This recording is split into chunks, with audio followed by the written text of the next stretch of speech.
and welcome everyone to another fantastic interview about how you can lead with love in your life and business. And today I am absolutely honored and overjoyed to be with my virtual friend Lourdes Lebron, and I want to share her bio with everyone quickly before we go into the conversation, so you know why she's such a special guest for me. So Lourdes is a Reiki master, and she also offers crystal healing. She's an intuitive, a writer, and the founder of Rest, Relaxation, and Reiki.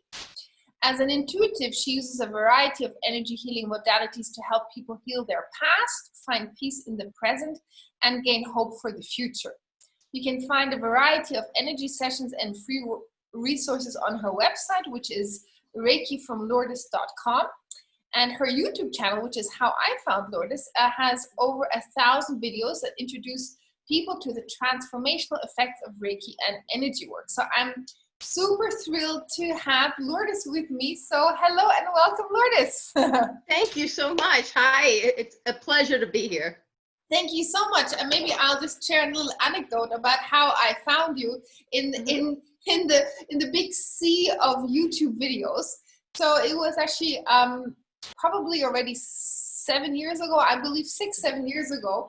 And I don't think you would even know that, but 6 or 7 years ago, I had a tough time shaking a cold. And I had trained myself as a Reiki master, and I felt that Reiki would be the thing that would help me clear this. And so in the middle of the night, literally, I had this feeling there must be a Reiki video on YouTube that can help me clear my earache at the time.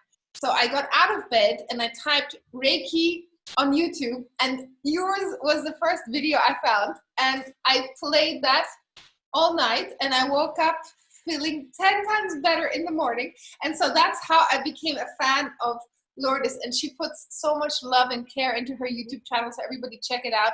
There's literally a video for almost every personal, spiritual, medical, whatever issue out there. So she does a fantastic job at pumping love into the system. And that's why I'm really thrilled that I get to hear more about Lourdes' philosophy on how to lead with love in life and business. So with that being said, Lourdes, what does leading with love mean to you?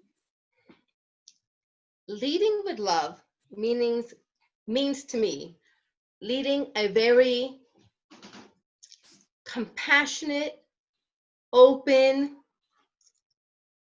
humane life. And I say humane because being a human means more than just getting up in the mornings, working 9 to 5, and going home.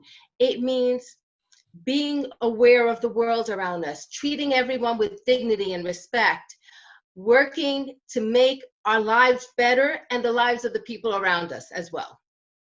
That's wonderful. And how did actually your vision and mission, like specifically for Reiki and this YouTube channel, how did that happen? How did that whole, what now looks like such an established kind of business and YouTube channel, how did that come about that you decided to share your gifts in this way with the world? Well, I have to first of all thank my son, who was the one who said, I said, we had talked about YouTube videos, but I am not technologically savvy at all. And my son goes, I can do the videos. I'll join you in sharing the Reiki, and we'll give it a shot. And I said, what can it hurt? We'll do 1 or 2 to see how it goes. And then he was really good to stay with me for most of this process till he left home, got married. He's away now. But then my daughter took over. And then as she also started her life and her career, my husband now has taken over. And what they've done is they have shown me love, and that's the love I can share with others, by willing to take the time out of their days to work on learning more about the technology to make this happen. Each one of them in their own way has added a stamp and has improved the process of what I'm doing. So they have helped me bring my message, which was always, let's help everyone feel better. If you feel better, you're more open to love and more able to share love. And that's one thing most people don't realize. If you don't feel good, you're not going to be able to share your love. That's very true, and that's an amazing reason, I think, kind of behind your channel and your why is, right, to help people with this energy, probably to reconnect to their source, to themselves, to their healing potential, and ultimately, I would say, every single one of your videos is a pathway back to love. It is, because when the videos open you up to higher energy vibrations, what they do is they help release energy blockages that are keeping you from being your best, whether that's physically, mentally, emotionally, or spiritually. It could be any of those things. And if they're blocking you, you're not going to be able to do everything you want to do. You're not going to be able to accomplish your goals, send love to your family, be the best at whatever you do. So you really do need to release these blockages, whatever's hindering you, to move forward. And the Reiki videos are great because they're usually around 10 minutes, maybe 12 minutes. So they give you a taste of it without overwhelming you. Yes. A lot of people, when they're first starting or first learning about it, they really can't handle much more than that, at least of my energy. Let me put it that way. I have to say that. But this is a great way to taste it and learn about it without fearing that you have to make an investment in it. People may worry, I don't have the money to pay for Reiki. Well, you don't need money. You can go on YouTube and you can get a video and you can find one that works with your issues to help you. And it doesn't cost you anything but maybe 10 minutes of your time. Yeah. And then, of course, also, there is a pathway for those that say, you know, this is amazing, I feel the difference.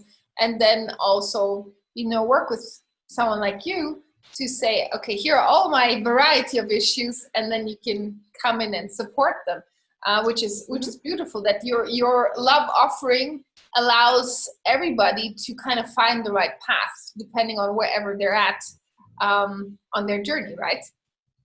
Well, that's the best part, because I have met the most wonderful people through YouTube, you included, and I wouldn't have met you otherwise in the world. It just would not have happened. That's true. So, where in the world are you actually? I'm in New Jersey. In New Jersey. So I'm in New Jersey, and I'm in a city, and it's very urban where I'm living. So it's a very interesting world. I don't do Reiki in my city at all. All of my Reiki sessions, the personalized sessions that I do for people, are distance sessions, which means that I can send Reiki through time and space to anywhere in the world, from China to South Africa to California to Germany, anywhere in the world. Yes. And what that has allowed me to do is meet people, not only to share Reiki with, you know, in a session, but also to help teach people how to become Reiki masters and do what I do.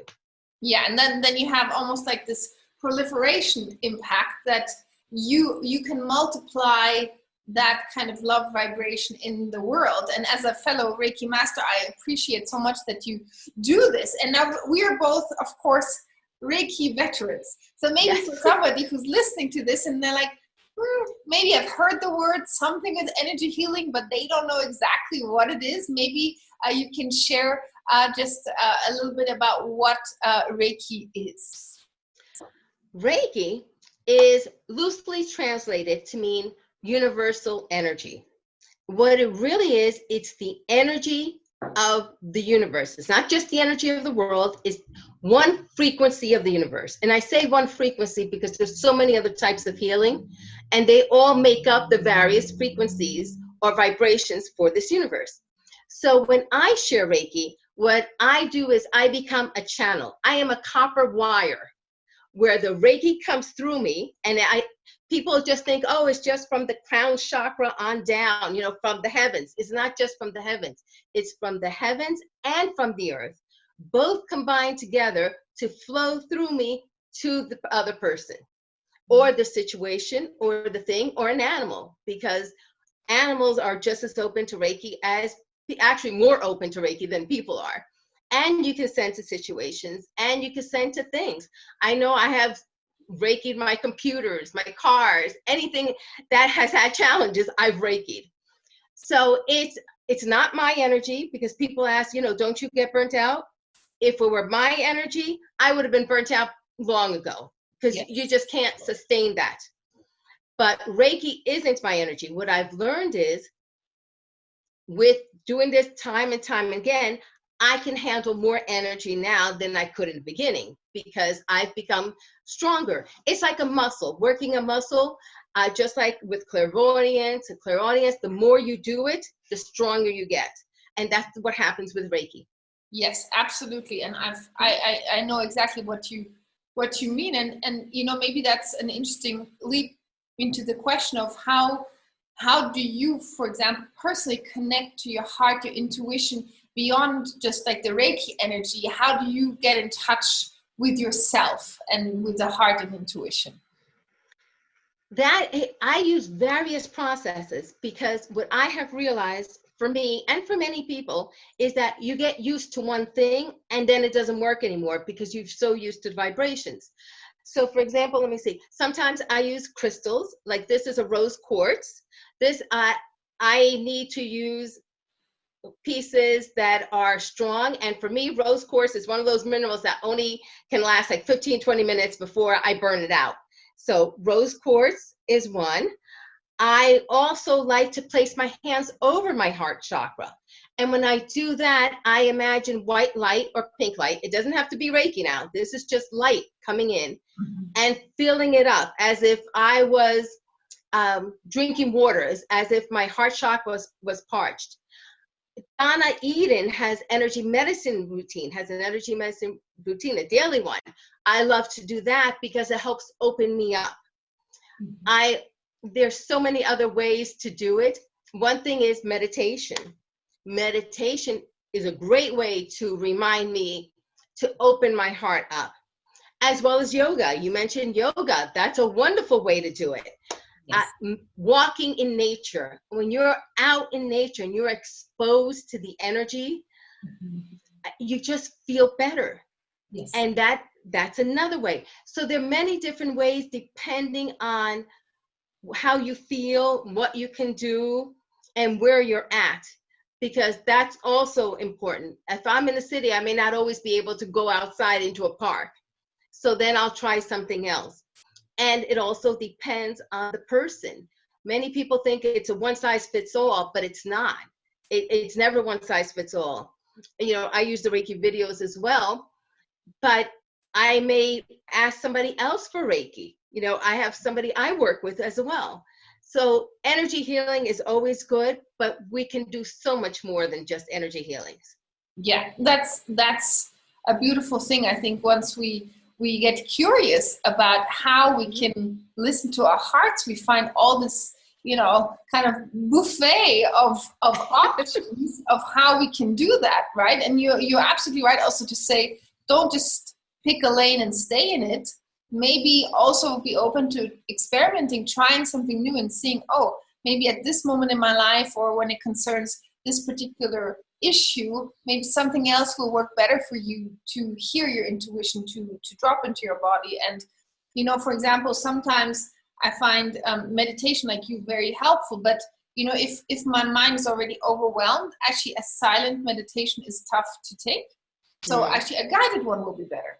But yes, maybe in a different circumstance, I will prefer just to silently meditate, depending also, what you need and what the heart is asking for at this time. So I love that you say that we should be open to different pathways of reconnecting fundamentally, I think, to ourselves and that love frequency, right? Yes. And, I mentioned going outside in nature, but it's also, for me, going to the beach is really important. Seeing sunrises. In fact, I have a video on where one sunrise was recorded, and I just recorded one because we were just at the beach. And that energy as well can help fill you. When you see that sun opening up, you have to be affected by it. When you see it rise up and the beauty of it. Music, that's another way that you can be affected. Smells, roses, the scent of roses. So there are many different ways and many different things people can do. Yeah, and I think that's so encouraging that if you feel, oh, I've tried this, it didn't work, well, then try many other things, right? Exactly. Make it a daily practice almost to get back in touch with the heart and the intuitive powers of the heart, because then we'll make different choices if we listen to that, right? It's about leading with love, means also being able to hear what your inner guidance wants you to do, right? Well, it should. And it's so funny you mentioned, when we think about it, and I saw this somewhere and I don't remember where, but most of us have 90% brain, 10% heart, when it should be the opposite. It should be leading 90% heart, 10% brain. Because when you lead with the heart, there's a better chance of you making the best decisions possible. That's very true. What do you feel would be the number one reason that you've observed, maybe also in all the people you help, that people are scared maybe of putting the heart in the driver's seat? Is there something where you feel like, is it a fear of getting hurt or rejection, or just being so used to the brain doing all the thinking? What do you have any insights what you feel over your career of helping people in this way? Definitely fear. Fear is number one. Fear of rejection. And for most people, it starts in childhood. And I'm even talking at infancy. Most people don't realize that subconsciously you have picked up something, whether it's your mother let you cry for 5 minutes because she had to attend to another child, or she had to do something and she couldn't pick you up immediately and comfort you. Anything like that. Or if you had a situation where there's siblings involved, it usually starts at infancy and then it actually increases. So what may happen is, all right, you may have had one experience, but then if you have another experience, all of a sudden you start developing a pattern where you're saying to yourself, I'm not good enough. Why am I not, being loved? And you start doing things, whether you do things to protect yourself, mm-hmm. or you even just hide completely. Think about how many kids are such introverts. And I'm not talking about just a natural introvert. I'm talking about people who, because they've been rejected in more than one way, it has gotten to the point where they're actually paralyzed when it comes to love. Yes. And then actually being in love, or even probably more threatening, receiving love can actually not feel like a wonderful thing, but like a terrifying thing, I guess. It is, because it's so new. And if you may not have you have a trust issue. Many people have trust issues because of this. They're like, all right, you say you love me now, but then, in a couple of months or a week, you're going to leave me. Mm-hmm. Or it's not going to work out. Something's going to happen. It's a self-fulfilling prophecy, because they're so scared to move forward and to trust and to open their hearts that they just cut it off rather than to continue. Yeah. And it's really almost like the vulnerability trap, where you feel like it's safer to keep the guard up than to be vulnerable. But the irony is, very often at least, I've learned this, and it's still an ongoing process for me, like for most people, I guess, is the more you allow yourself to be vulnerable, usually actually you find that the people you're afraid that will hurt you, they honor your vulnerability much more than if you have the guard up, and they also open their vulnerability to you, and you actually end up having sometimes very healing situations if both people kind of drop their guard and drop their swords and are in an open-hearted frequency, because that's where real truth is exchanged. It's true. It's a matter of being honest with yourself, and most people don't realize that they've hidden it so far deep inside that they're not honest with themselves, because they may not know. It's just, it's what I call it, it's a wound, a scab that's been so thick now that they can't even peel it to feel the original wound or to recognize it. Yeah. So it's a big challenge in our world. What would you say is a way for somebody who might listen and say like, wow, that's me? How can they begin to kind of peel off the layers of this scab and reopen their hearts if they're like, yeah, this is me. I hide from myself and the world maybe. How do you think you can get out of that again? Well, of course, besides Reiki, which I always suggest. Always helps. For sure. Always helps. I mean, I think I have at least 50 videos in one playlist just on love itself. But being compassionate with yourself, treating yourself like you would treat your friends. Most people treat their friends and their family so much better than they treat themselves. That's a big one right there. You know, you're always hardest on yourself.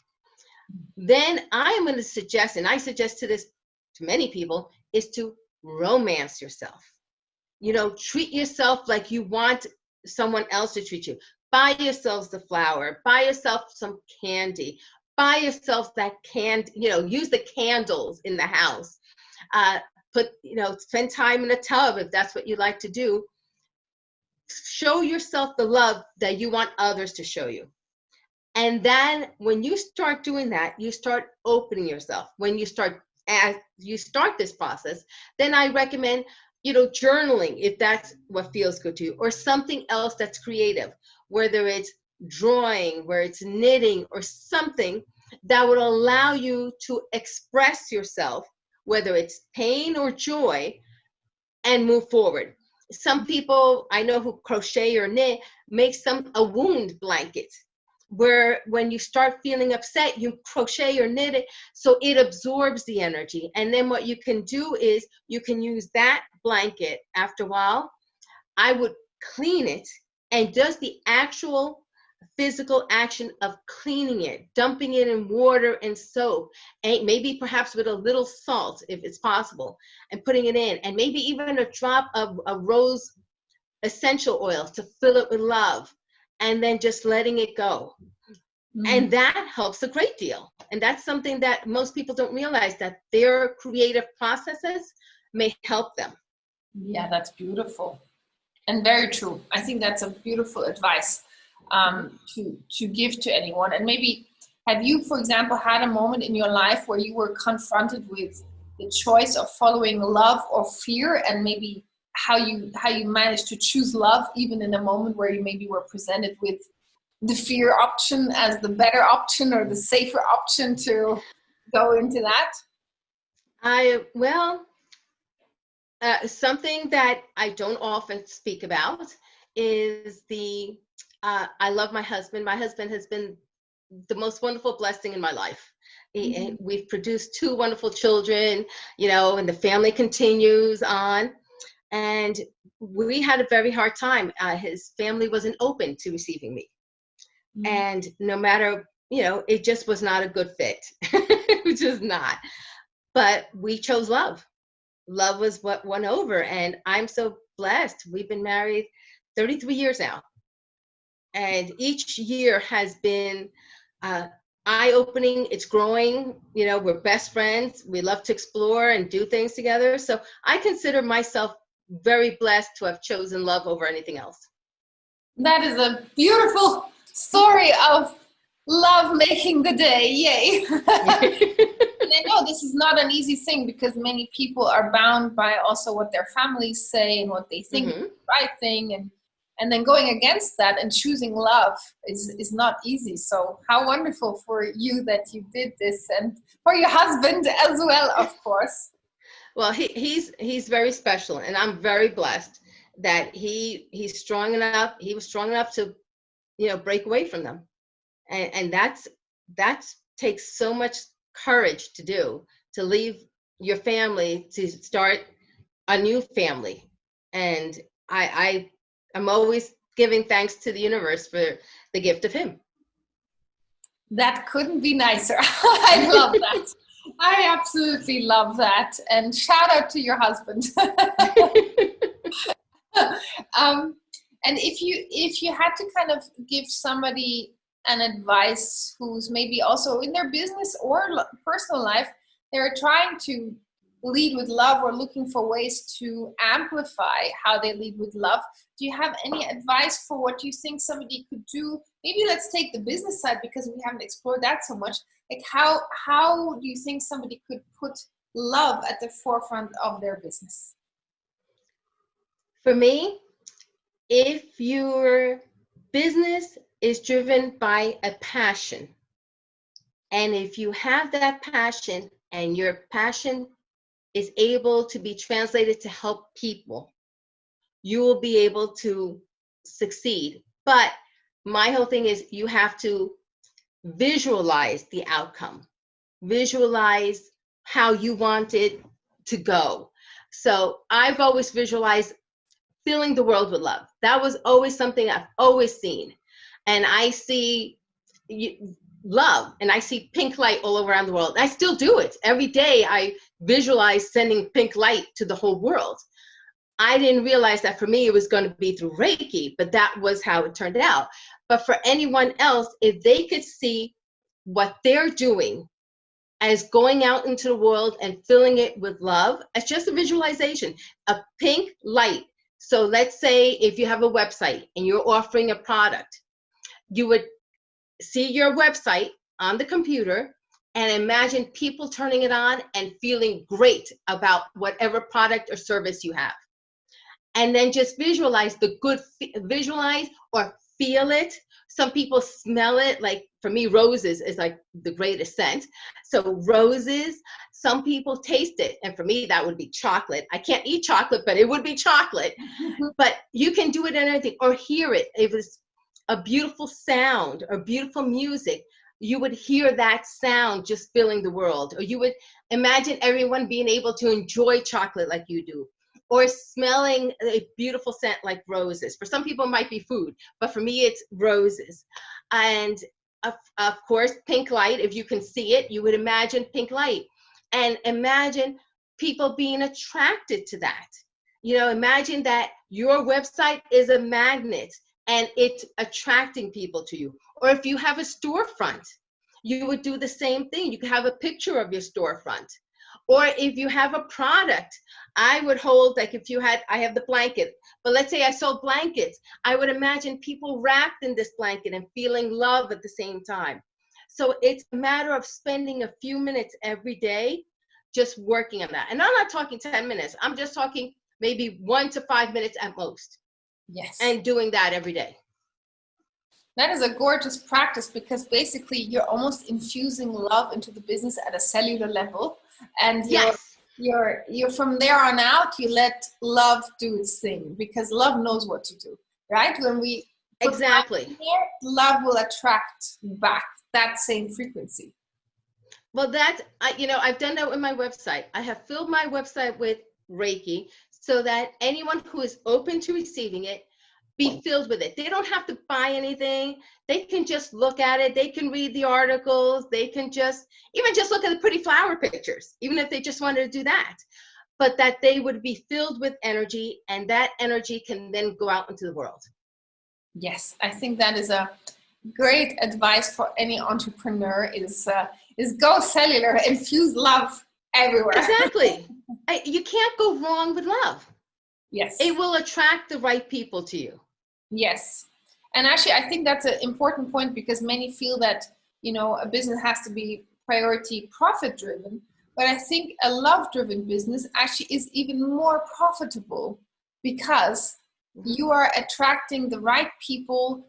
People also are usually very loyal to a business that emits love. They want to come back, they repurchase, you're building relationships with people, whether on an energetic level, on a real level, and people come back because they feel that the energy behind whatever they're getting from you is love.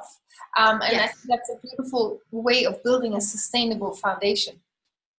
It is. And most people don't realize that love is the number one currency in the world.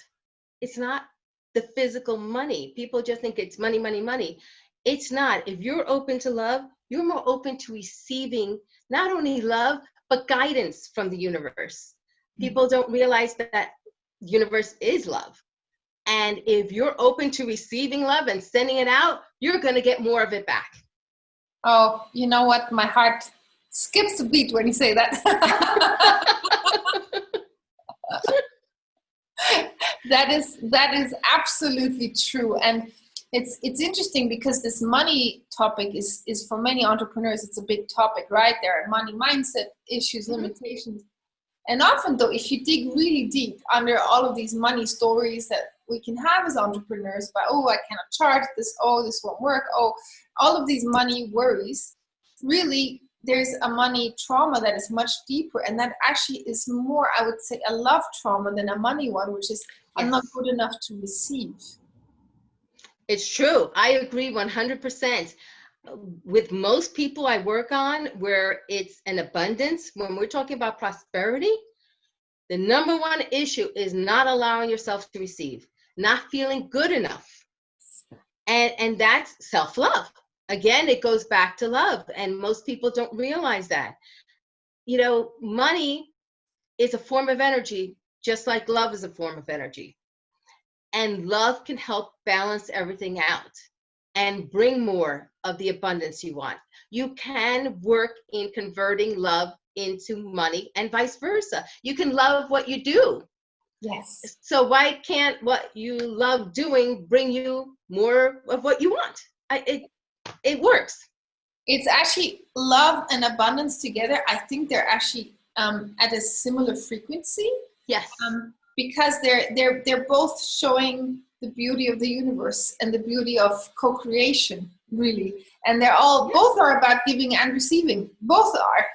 So they are. If you tap into that energy flow of both the giving and receiving on both sides, they usually come together. And I think a foundational piece, and I'm so glad you said that, is actually self-love. I think that's a foundational piece to express love and also to express abundance and receive both love and abundance back, right? It starts with you before it even happens in the outside. Well, that's why I always tell people to romance themselves, because if you can't love yourself and treat yourself well, you're going to burn out in any business. I don't care what you do, you're going to burn out, because what you're telling people is, I don't matter. And if you don't matter, there are some people who are not as nice as others, and they will take advantage. They see that as a weakness. But love is a strength. People don't realize that. People think, oh, if you're one of these love type people, that you're soft. I find that people who love are probably some of the strongest on this planet, and they're the ones making a difference. You know, this is music to my ears, and I'll tell you why. Because often when, especially in the business world, I talk a lot about elevating love consciousness also in entrepreneurship. And then I have a few kind of echoes sometimes. Oh, does that mean you just love everybody and it's kumbaya and tree hugging all day? And it's like that love is this gentle, soft, almost pushover energy. And I'm very like you, I feel quite the contrary. I think love energy has nothing to do with pushover energy. And it's not even per se a gentle energy. It's an incredibly strong energy.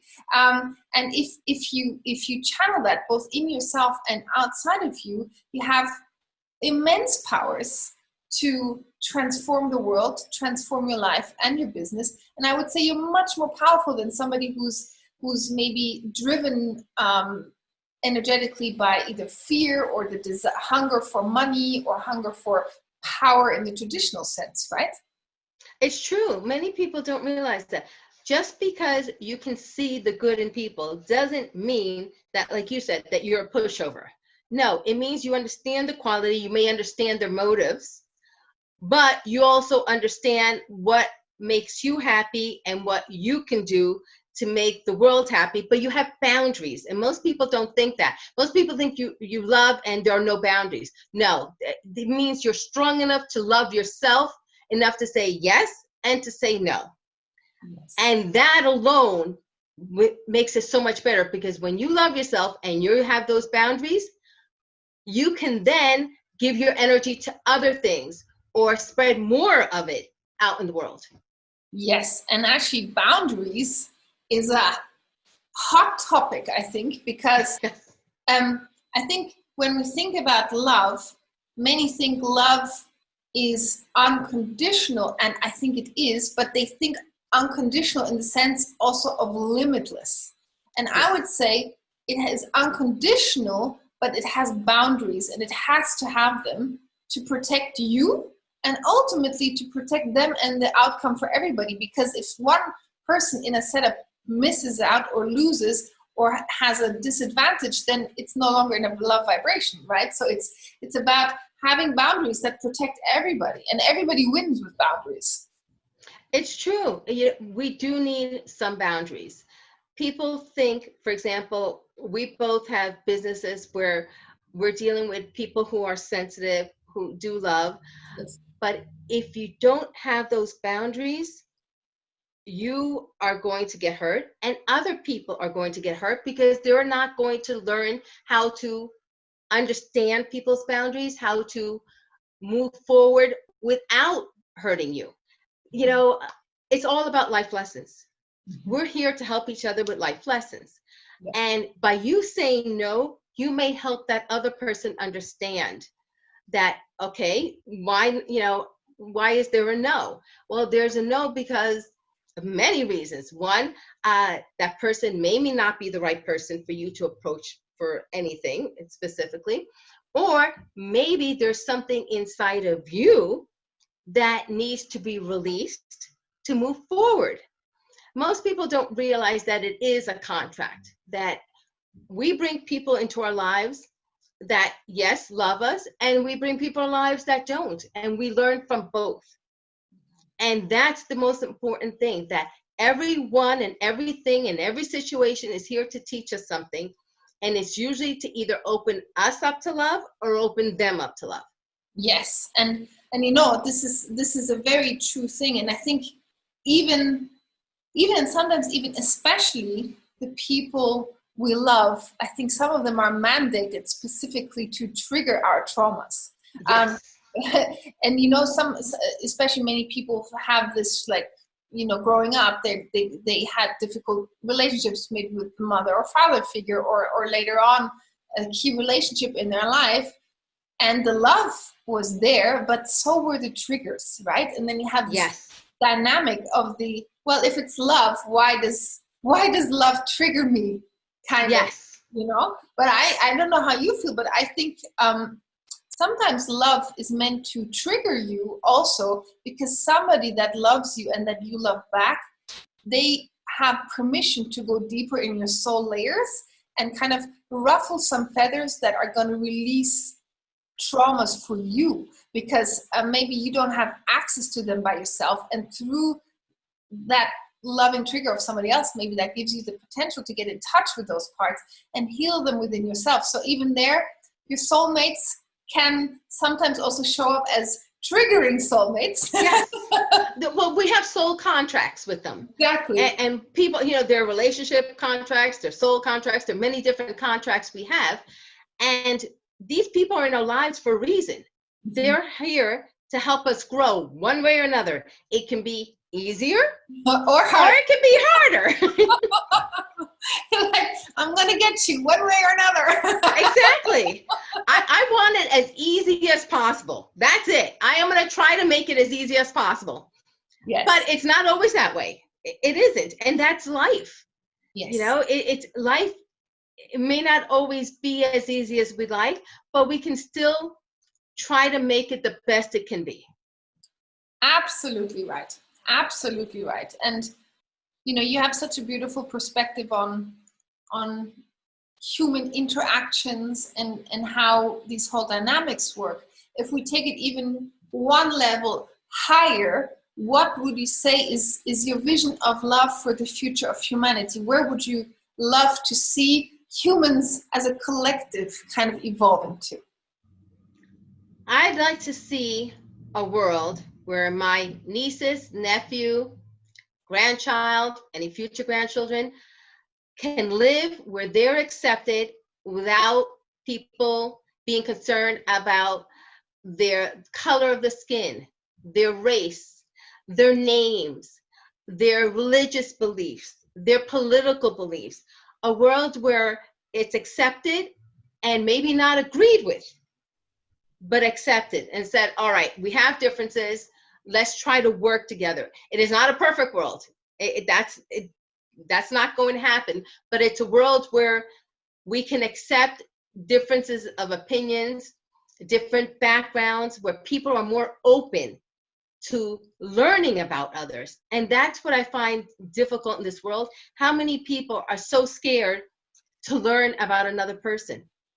You know, oh no, they come from this side of town, or, you know, they come from this background, and they refuse to see people as people. And that's where the problem is. If people can learn that, to be open to different people, that's when love is allowed to shine forth. Yes. And then you have a whole different community experience for everyone, Yes. right? Yes. And then the world then is filled with love. Then there are possibilities, more possibilities than ever been thought of. And that's just it. We're not open as a race yet to all the possibilities. I think we're getting there.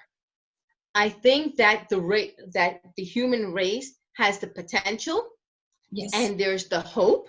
And I think we're slowly going there. It's just taking a long time, but we will get there eventually, but maybe not in my lifetime. And maybe in my grandchildren's lifetime. That's that's when it may happen. Yeah, and that's actually this shift of consciousness where love is the main vibration. Yes. That's this big shift right now. We are in a more fear-based energetic environment, and which causes all this level of dissonance and disagreement and distancing from one another.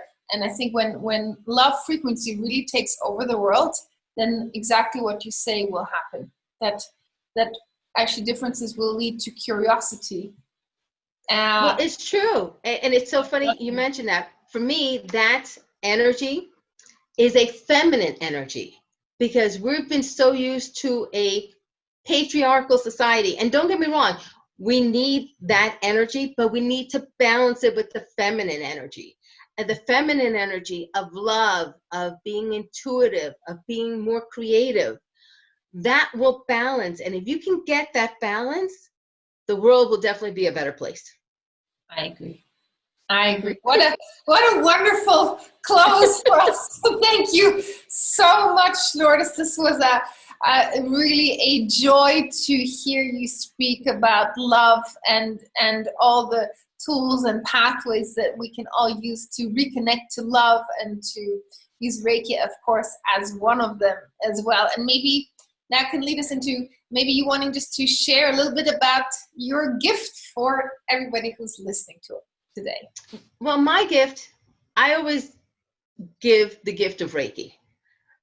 For the listeners of this summit, I have an exclusive Reiki video that is not public on my YouTube channel, and it's Reiki with the energy of the divine feminine. Because that's the energy that's going to help us love each other. That's the energy that's going to help us be more intuitive, more creative, and help balance that logic side of us, to help the aggressive, the assertive side, the male side. It balances out what the energy we're getting from the society. And when people start receiving that energy, they may feel it in many different ways. They may feel it in the heart chakra. Some people are going to feel it in the sacral chakra and the base chakra, because those are the energy centers from our childhood where we received all the wounding to begin with. For some, it's going to be very intuitive and very creative, where all of a sudden they may find that their intuition starts like going off like never before, or their creativity, all of a sudden they may want to draw, create, do something. Many will feel it in the heart. And that is key, because if they can get that strength in the heart, they can then move forward in their lives and make the changes to make their lives better. What a gorgeous gift. I couldn't ask for a more beautiful gift for everyone. So thank you for having created that. And what a gift indeed, because I think you're right. The imprint of that new evolution for humanity is going to have a divine feminine imprint. It is. It is. You remind me of that energy. In fact, that was one of the things that reminded, because you have the feminine energy, but it's the energy of love, and you have the strength. That's what you portray out to the world. And I think that's the energy that we could all use more of. So I was like, what energy? And then it clicked in. Ah, And when it, so I was like, oh, she's it. Yeah, thank you so much. You're welcome. You're the inspiration, because that's what you portray. When I see you and my interactions from you, that's what I receive from your TEDx talk, from everything else. That's what you put out. Wow. Well, thank you so much. This is probably the highest compliment I've ever received, to be associated to the divine feminine. So thank you. And you're welcome.